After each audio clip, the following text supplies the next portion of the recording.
Star vs. the Forces of Evil episode review. This episode is Season 2 of Episode 1, Matchmaker in School Spirit. Star fails her first test, so she tries to play matchmaker for their math teacher, Miss Skolnick, to get a better grade. However, she winds up turning her into a troll. When Ludo and his minions attack, one of the monsters falls from Miss Skolnick.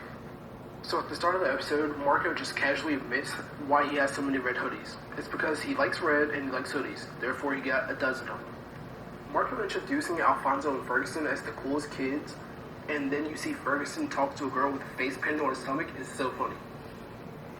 I honestly love that Marco is so in love with Jackie Lynn Thomas, but she skates by them and only says hi to Star. Star thinking that F is for fantastic as a letter grade is so cute. And then it is very characteristic of Marco to correct her and then brag that he got the best grade you can get, which is an A+. When Miss Skolnick is telling everyone about the guy who left her at the dock, I almost feel bad for her.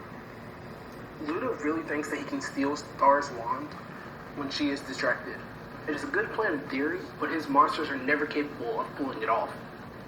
When Ludo's ice cream falls and the monster picks it up and puts it back on against him, I literally laughed out loud. Ludo explaining that with the wand he will give himself a big boy body and become a lifeguard is very interesting.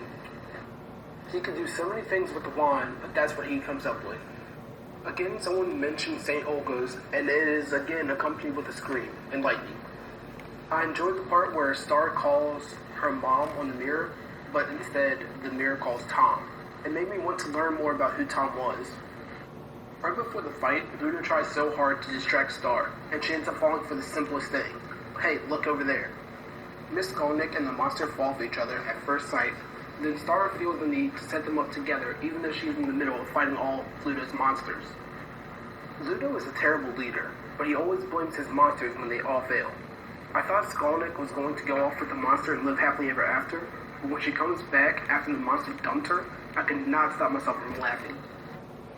And poor Marco, he finally gets some recognition from Jackie and his other classmates, and then he gets all the blame when Skolnick punishes the class because of what Star did. So that's it for the first part of the episode. Now let's move on to the second part. So this episode starts off at Echo Creek Academy, prepares for a football game against a rival school.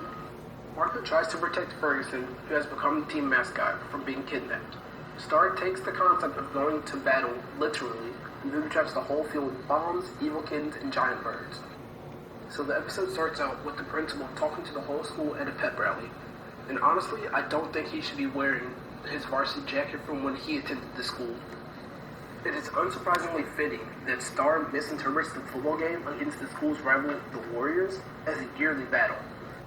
As Star runs off to start preparing for the battle, she runs past Skolnick and asks her what's her favorite weapon. Miss Skolnick says a battle axe. I think that's some good to know information right there. There is a woman crying at the possum's funeral, and I honestly think that either that woman was really attached to it, or she really needs to get a life. Star really does not understand anything about the football game, and Marco does not help in the fact that everything he tells her makes Star get more ready for battle. The fact that Ferguson thinks that dressing up like a possum will get him in with the ladies is pretty funny. Right before the football game started, and Marco was still protecting Ferguson, Star had the craziest look in her eyes, because she was excited for the start of what she thought was going to be a bloody battle, aka the football game. I almost felt sorry for Ferguson when he was kidnapped by the other team, but I was happy about it because the whole episode, I wanted him to be taken. Wonder how nobody noticed the booby traps on the football field before the game started. And I will give Star credit.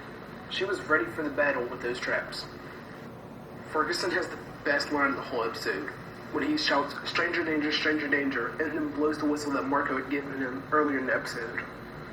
It's either that or the line where he talks to the two football players that took him and asks if they can talk about this man-to-possum. After the whole battle ends, everyone is fine with what had just happened because the other team left and technically forfeited. Okay, whatever. I would still be pretty freaked out about everything that just happened. Right before the episode ends, Star says that she feels like she forgot something. That one thing just so happened to be a giant eagle that ends up taking off with Marco. The episode really ends with that scene, and it does not answer how Marco got back or leave the mystery that he will be alright for next episode. He is just back without any mention of it again. This does make sense from a cartoon standpoint, but I would have really enjoyed an explanation to it all. Well, as always, if you enjoyed the video, leave a like and share the video. It would be really appreciated. Don't forget to subscribe to the channel for more videos like this.